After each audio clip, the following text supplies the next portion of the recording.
Mrs 2023 का खिताब जीतने वाली मोनिशा सिंह हमारे साथ हैं और उनका रुख कैसे गया, चूँकि ऐसी फैमिली से आती हैं जो आर्मी फैमिली है।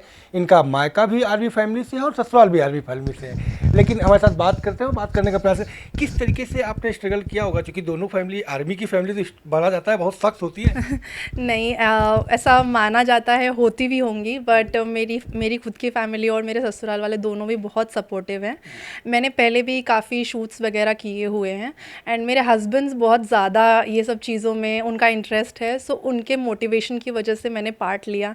एंड मेरे इन लॉज तो बहुत ही अच्छे हैं। दे मतलब जब मैं जीती तो उनका मुझसे ज़्यादा वो एक्साइटेड थे इस चीज़ों के लेके कि अच्छा हुआ तुम जीत गई, अब आगे बहुत जाना है, इंटरनेशनली जाना है, तो उनका बहुत ज़्यादा सपोर्ट है। जब आप जीती ट्रॉफी, उसके बाद क्या हस्बैंड से मुलाकात हो पाई है या फ़ोन पे ही बात हो पाई? नहीं नहीं, ही केम, वो आए थे 7 डेज़ की छुट्टी लेके वो आए थे और ही वो थे वहाँ पे प्रेजेंट थे एंड इमिजिएटली जैसे ही क्राउन मिला एंड जब तक मुझे रियलाइज़ होता कि मैं जीत गई हूँ वो वापस भी चले गए।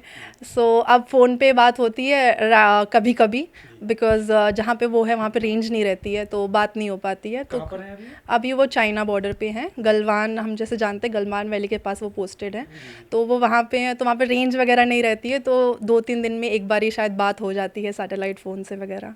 कितने दिन हुए शादी की आपको, और आप कब से इसकी तैयारी कर रही थी मिसेज इंडिया के खिताब को लेकर के? शादी को तो अभी 6 मंथ्स ही हुए हैं एंड 3 मंथ्स में मेरे हस्बैंड की पोस्टिंग हो गई। फिर बहुत डिफ़िकल्ट था बिकॉज़ मेरे लिए एज़ अ डॉटर मैंने देखा था, बट एज़ अ वाइफ़ पहली बार ऐसा फ़ील कर रही थी। सो मेरे हस्बैंड का ऐसा था कि तुम कुछ डिफरेंट करो अभी, तुम्हारा माइंड भी डाइवर्ट होगा और इंटरेस्ट भी आएगा and you always like fashion. तो फिर इसलिए मैंने 1 मंथ 1.5 मंथ मुझे लगा था प्रेप के लिए एंड मैंने पार्ट लिया एंड सोचा नहीं था कि जीतूंगी, ऐसा था कि पार्ट लूँगी एंड हो गया तो हो गया, नहीं हुआ तो देखेंगे करके। पार्टिसिपेट कर हाँ रहे जी, थे? पहली बार पार्टिसिपेट किया था मैंने। पहली बार ही विनर। हाँ जी, हाँ जी। बहुत कांग्रेचुलेशन। थैंक यू आगे सो की मच। क्या प्लानिंग है, अब आगे किस तरीके से आप इसको फ्यूचर प्लानिंग के तौर पर देख रहे हैं, करियर के तौर पे देख रहे हैं? मैं डेंटिस्ट हूँ, मैं डेंटिस्ट्री प्रैक्टिस भी करना चाहती हूँ, मुझे बहुत पसंद है dentistry, but as a model मैं साइड बाय साइड भी काम करना चाहती हूँ और मैंने पहले भी किया है। मेरे लिए बहुत बैलेंस करना ज़्यादा मुश्किल नहीं है, तो मैं आगे भी वो करना चाहती हूँ एंड इंटरनेशनली इस पैजेंट के through Mrs Universe, Mrs United Nation, Mrs Earth, ऐसे 3 अलग अलग सब टाइटल्स है जो इंटरनेशनल लेवल पे हैं, तो उसमें से किसी एक में मैं शायद आगे जाके पार्ट भी लूँगी और अगर भगवान की इच्छा होगी तो शायद जीत के भी आऊँगी वापस। तो इन तीनों में टारगेट किसको किया हुआ है? ऐसा सोच तो रही हूँ कि मिसेस यूनिवर्स के लिए जाऊँ जो फ़िलीपींस में है, लेकिन वो बहुत ही पास है पैजेंट, अभी नवंबर या दिसंबर में ही होने वाला है। सो देखते हैं, अभी पैजेंट से भी बात करनी है और पैजेंट डायरेक्टर जैसा सही समझेंगे वैसा मैं करूँगी। अच्छा, बर्थ प्लेस कहाँ पे है और घर के लोग इस जो है जीतने के बाद, कंपटीशन जीतने के बाद क्या रिएक्शन रहा वहाँ पे? मेरा बर्थ प्लेस अकबरपुर है जो यहाँ अयोध्या के पास है, तो मैं वहाँ से हूँ एंड बहुत छोटे गांव से मेरे फादर बिलोंग करते हैं, तो उन लोग ने कभी नहीं सोचा था कि मैं आगे जाके ये सब करूँगी।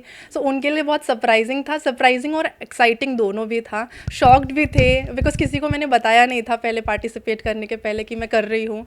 सिर्फ हस्बैंड को पता था एंड वो बहुत ज़्यादा सपोर्टिव है इस सब चीज़ों को लेके।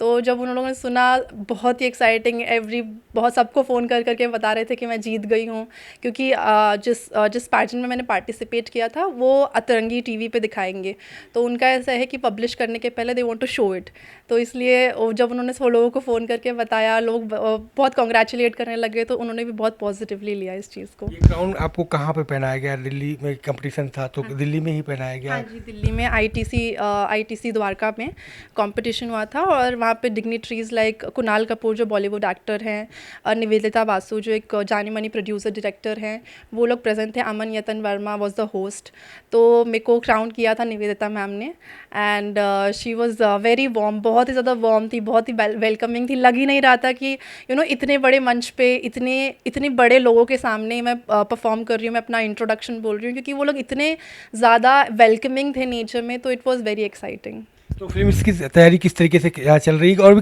क्या लगता है कि कितना टफ होने वाला है? टफ़ तो होगा बिकॉज़ हर कंट्री का बेस्ट आता है, तो डेफिनेटली टफ़ तो होता है। Every country women are very talented, multitasking, सब अलग-अलग चीज़ें लेके आते हैं, सब नया-नया कुछ लेके आते हैं। तो टफ़ तो होगा डेफिनेटली, बट अपना बेस्ट देना मेरे ऊपर है, so I will give my best. तो फिलीपींस में किस तरीके की कंपटीशन होने वाली है, उसका नाम क्या है? It is called Mrs universe, जो फ़िलीपींस में होगी। हर साल अलग-अलग कंट्रीज़ में होता है, इस बार वो फ़िलीपींस में हो रहा है। और मिसेस यूनाइटेड नेशंस जो है वो दुबई में हो रहा है। तो ये दोनों में से एक कॉम्पिटिशन में मैं पार्ट लूँगी। शुक्रिया हमसे बात करने के लिए मोनिशा जी। आपने देखा मोनिशा जी के से बात की और उन्होंने बताया कि कैसे उन्होंने यहाँ तक का सफ़र तय किया है और आगे जो फिलीपींस में होना है मिसेस यूनिवर्सल, उसकी तैयारी भी पूरी तरीके से कर रही है। और फैमिली, चाहे इनके बर्थ प्लेस की फैमिली रही हो या ससुराल की, और ख़ास करके हस्बैंड का इनके विशेष सहयोग रहा। कैमरा पर्सन अमरीश के साथ संजय प्रताप सिंह, भारत समाचार, लखनऊ।